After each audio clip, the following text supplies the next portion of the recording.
जब भी हम इंटरनेशनल पॉलिटिक्स की बात करते हैं तो वेस्टर्न कंट्रीज़ हमारे जहन में आते हैं, जो कि डेवलप कंट्रीज़ माने जाते हैं, जिनके नेशनल और इंटरनेशनल डिसीजंस और एक्शन का पूरी दुनिया पर असर पड़ता है।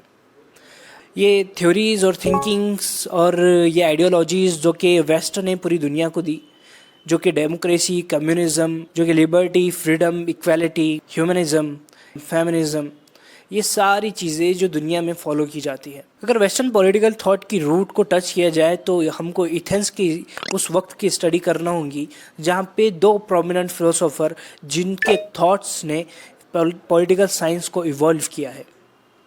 एक्चुअली हमें एथेंस की हिस्ट्री को जानना होगा, जो कि 400 BC के करीब स्पार्टा के साथ एक डीडली वॉर में इन्वॉल्व था।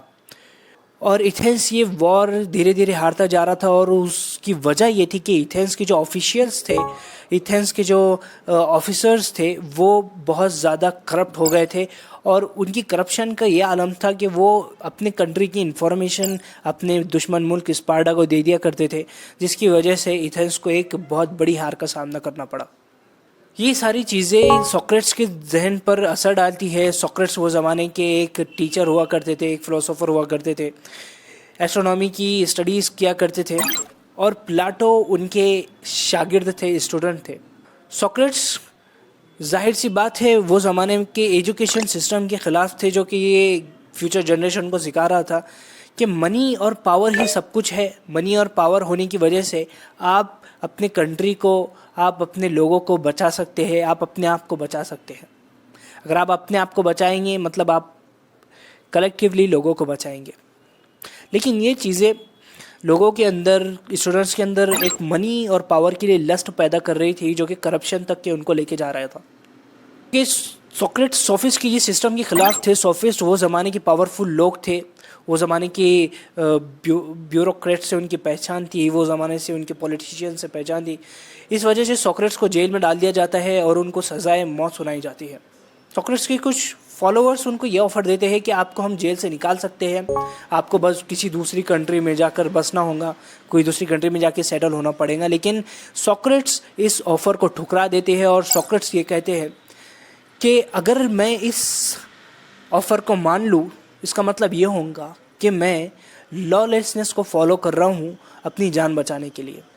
सोक्रेट्स ये चाहते थे कि अगर वो इस दुनिया से जाए तो एक मैसेज देकर जाए कि उनके पास वक्त था कि वो लॉलेसनेस क्रिएट करते और अपनी जान बचा के, हालांकि जान बचा के और कंट्री को कंट्रीब्यूट कर सकते थे, लेकिन उन्होंने अपनी मौत को उस पर प्रेफर किया, क्योंकि उनको पता था कि उनकी मौत एक मिसाल कायम करेंगी और उनकी थ्योरीज़ और उनकी फ़िलोसॉफ़ीज़ पूरी दुनिया में फैलेंगी। उनको एक जहर का प्याला दिया जाता है और सोक्रेट्स का किस्सा ख़त्म हो जाता है। सोक्रेट्स की मौत प्लाटो के ऊपर एक बहुत बड़ा असर डालती है।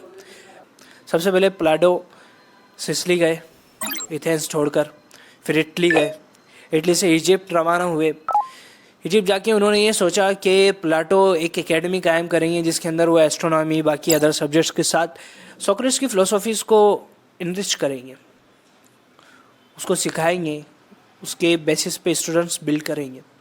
सोक्रेट्स की थ्योरीज़ लेकर प्लाटो एथेंस आते हैं, वो एक एकेडमी कायम करते हैं। इसके बाद की सारी चीज़ें हम नेक्स्ट वीडियो में देखेंगे। वेस्टोलॉजी की ये सीरीज़ आपको international politics, national politics, international thoughts, ये सारी चीज़ों को समझने में बहुत हेल्प करेंगी।